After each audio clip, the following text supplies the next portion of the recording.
Hi everybody, welcome to School of Scarlet. Today I have another intuitive message for you. If you're new here, my name is Scarlet and I'm an intuitive, a teacher, and a counselor. So today's message came from a little reel that I watched on Facebook. I don't know if y'all get suggested things like that, but I get suggested, kind of the same sort of things over and over again. One of them's the animals. So I love animals and I'm actually outside right now in front of my horse pasture. So I'm hoping that maybe you'll see some of my horses or my cows. I think maybe dreamers back there. I'm not sure. It's kind of far away from the camera here. But hopefully they'll come join us throughout our video. They really do love the camera, so I'm hoping that they'll join us. Anyhow, the video that I was watching on Facebook was a video of an eagle. And I really like eagles, so if you like eagles as well, or if they're significant to you, give me a like. Let's get this video out there on YouTube. So give me a like down below if you like eagles. I really do like eagles. They have always been something that has been like an animal that is kind of inspirational to me.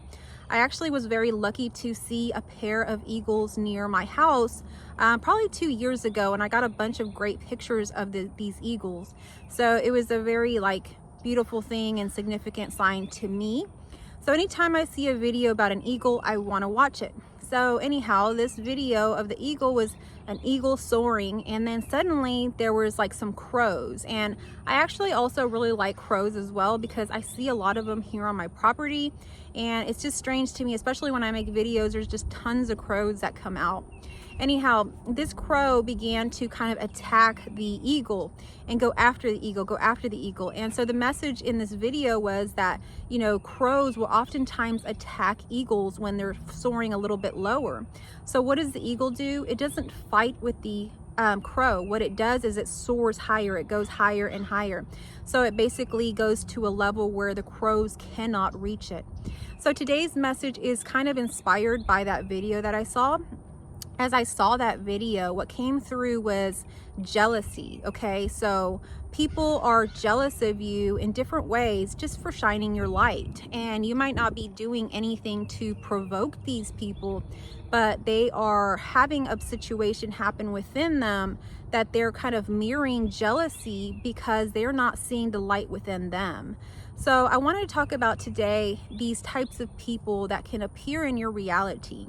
These types of people that can really threaten your light if you're not careful. So I wanted to share some of those experiences here with you so that you are aware of them. And I know that on this channel, it's no coincidence that you found this video or this channel.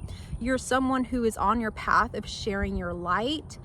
You're just like that eagle. You are soaring above and above and above these crows. And so you are sharing something here on this earth that is great. You have tapped into that greatness within you. And we all have the ability to do so. So that's what this video is also about. Even when people are jealous, it's really not really meant to, they shouldn't always stay in that state of jealousy. Whenever we see something, and it's natural for anyone to be jealous. When you see something that you're jealous of, or someone that you're, provoked by, and it feels like jealousy is arising, it's really a signal, a message to you to see that what they have, or what it is that you're jealous of in them, is something that you have within you. But when people remain in their jealousy and they retaliate and they try to go after you, they're going into another realm where basically they're not identifying that they can be that way. So what they're doing is attacking and trying to take down the light or the person that they're jealous of, thinking that they have to kind of destroy that person or get rid of that person in order for themselves to feel better. But that's definitely not the case. We all hold the light within us. So if you're watching this video, you are someone who has been chosen, who has seen the light within themselves and is soaring above all of this. But I want to remind you here in this video, it's no coincidence that you're here, that these sorts of people can really bring you down.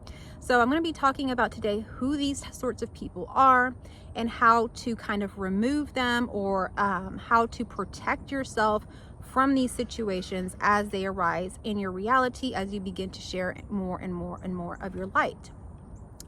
So the first type of person that I want to talk about that you'll encounter is the person that goes silent when you accomplish something, or when you share something, or when you're in your light.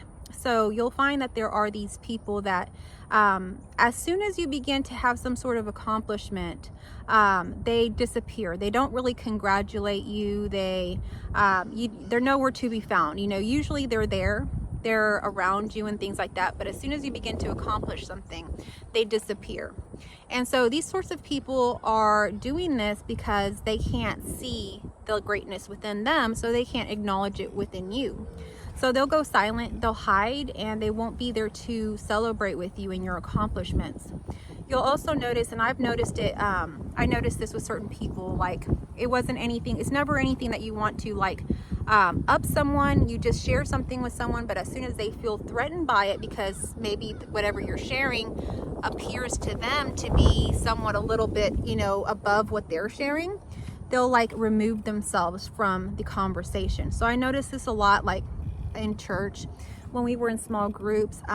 There was this couple, and they were always talking about the different farm animals that they had, and they were really dominating the conversations at these small groups. And generally we didn't say very much. We ourselves have farm animals, and we take in dogs and all kinds of stuff, but we weren't really saying much about it when they were talking about these things. But as soon as we, revealed that we also do these things, or we shared a story around something that we were doing, trying to just be part of that conversation, they immediately were like, oh, okay. And so they had nothing to comment on that, and they got up and left and found a different group to talk to. So you can tell that these people that are jealous like that, they can't stand to be around anyone that in some way dims their light, but really no one is dimming anybody's light. And so this kind of brings me and leads me into the next sort of person that you should be careful of, that can really be something that could get in your way as you begin to share your light. The type of person that you have to, or you feel like you have to, dim your light around. So you begin to have maybe some friends that you'll notice, or some acquaintances, people around you that you have to dim your light around. You feel the energetics of it, where they are not okay if you are shining in your light. And I've had these kinds of people and friends and coworkers like this as well. If you have an accomplishment to share, it seems like you already know deep down inside that you can't share it with them, because then they get angry. They get resentful. They begin to retaliate. They begin to diminish your accomplishments by saying, okay, well, the boss. I had someone like this, that I got praised for something at work, and instead of being happy that I had gotten that, or a praise or acknowledgement because we were friends, you would think a friend would uplift another friend. That person immediately went into anger and said, oh, I never get any praise, and it's not fair. I do more work than anybody here.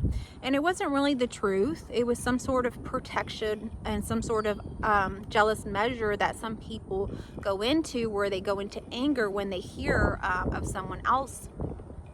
I've also noticed people that I like to dress, sometimes with a lot of sparkles and things like that.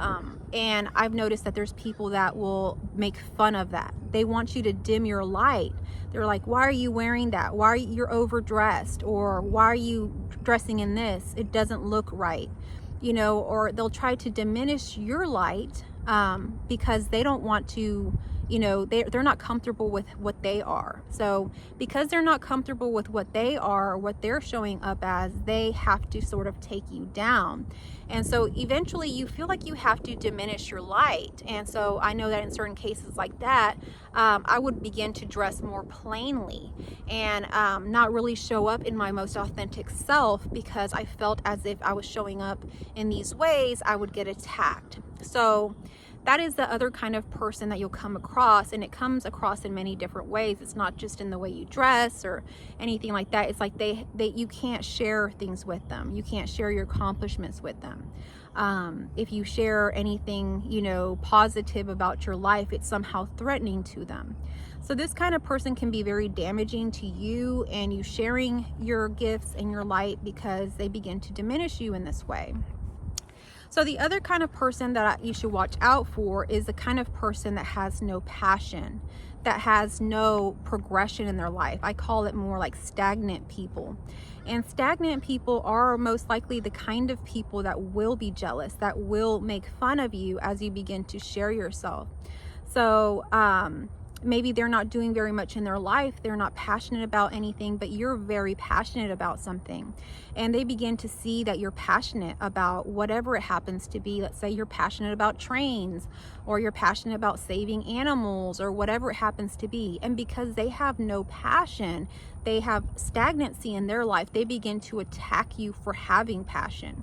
So they'll begin to make fun of you. They'll say, oh, why are you so into saving the animals? You know you can't really save those animals. Or why are you passionate about trains? That's a waste of time. So they'll totally diminish your passion, even though it's something that you love. And that is really great in this world to be passionate about. You know, everybody has different passions, different interests. And, you know, you can create a business, a life around anything that is in your heart. So they'll begin to diminish your passion or whatever your idea. Maybe you begin to go into business, sharing or doing something, and they say, oh, that's ridiculous. It's never going to pay off, or it's never going to do anything. I want you to know that the simple fact that you have passion is pretty unusual in this world right now. So if you have passion and you know what you love and you're putting it out there, you're starting a business, you're, talking about it online, or you're sharing, pictures or whatever it happens to be that you're doing, I would encourage you to continue to do this. There will be a lot of naysayers. There will be a lot of people that are stagnant in their life that will try to attack you for having passion. But they are actually the ones that have the problem. They have not aligned to the truth within them, so they don't see the greatness within themselves. So they don't feel confident enough to share even their passions. So that's quite sad, and that's really what is happening there. It's not that they can't have passions. It's not that they can't put something forth. They certainly can, but they don't believe that about themselves at this time. So the best thing to do in the case of these types of people, and we can go on and on describing different types of jealous people, different types of people that can come in your way. Comment down below if you found some different types of jealous people, or you can categorize them differently. Share with people down in the comment section. But I'm going to move on to speaking about how we can protect ourselves, what we can do when we encounter people like this. So I want you to know that the main thing you got to do is you got to protect your energy. You can't associate with people like this. They're only going to bring you down. So I saw a picture of like some rotting fruit, and then there's some like healthy, like brand new fruit right next to it. And you would think that that healthy brand new fruit would be okay there. But you begin to see that if it's touching the rotting fruit, that part of the fruit begins to rot way quicker. So you don't want to associate yourself and spend tons of time with people that are not progressing in their lives, people that are not accomplishing things in their life. It's only going to hold you back, and just like that fruit, in some ways begin to rot your passion, rot your ideas. It'll start to mess with your mind, your mental health, all of these things, because you'll begin to question yourself. When someone's attacking your passion for something, telling you it's ridiculous that you want to save the turtles, or it's ridiculous that you want to travel the world and document it. Grow up, get a job, do this or that. When people say these sorts of things, it begins to weigh on your mind. And it sort of is a question that you begin to ask yourself if you're not careful and strong. And even the strongest of people can begin to feel this way if we don't set boundaries with these people. So you want to set an energetic boundary with them. Stand up for yourself. Let them know, you know what, I have examined this within myself, and I do believe that this is what I want to do. Instead of sitting quiet or whatever, either stand up to them or leave them behind. I know it can be hard to let go of people, but there are people that don't belong in our next chapter. They don't belong there at all. They just didn't align anymore. You're moving somewhere they can't go. Just like the crows that are attacking the eagle these people are attacking you, but you are going to fly higher. You have higher places to go. You're not meant to stay with the crows. You're not a crow. You're an eagle, and you can soar higher and higher. And eagles are known for being more independent, more solitary of birds. And you don't need this tribe. You don't need all of these people to be successful. You know who you are. You know the greatness within you, and you don't need to succumb to peer pressure, people pleasing, or anything like that. You can move above it. So that's the main thing that you want to do, is you want to set boundaries with people or let them go because they no longer belong there. As soon as people begin to attack you in this way or treat you in this way, they're not meant for you. That's your first sign, and that's your intuitive nature telling you move away from those people. They are not going where you are going at this time, and it's not your job to save them. It's not your job to teach them. It's not your job to show them what you're doing. Go ahead and move away from them. So this message is coming through for someone, some individual. If it's coming through for you and it's resonating with you, give me a thumbs up. Comment down below how it's resonating with you. Share this message with others because it may resonate with other people. If you're new here, I hope that you'll subscribe. I hope that you will come back. And if you're interested in connecting to your intuitive nature, or connecting with me further on a one-on-one session or something like that, I will have everything in my description and in the comments down below. I hope that this message found you well. I will catch you on the next message, and I love you all.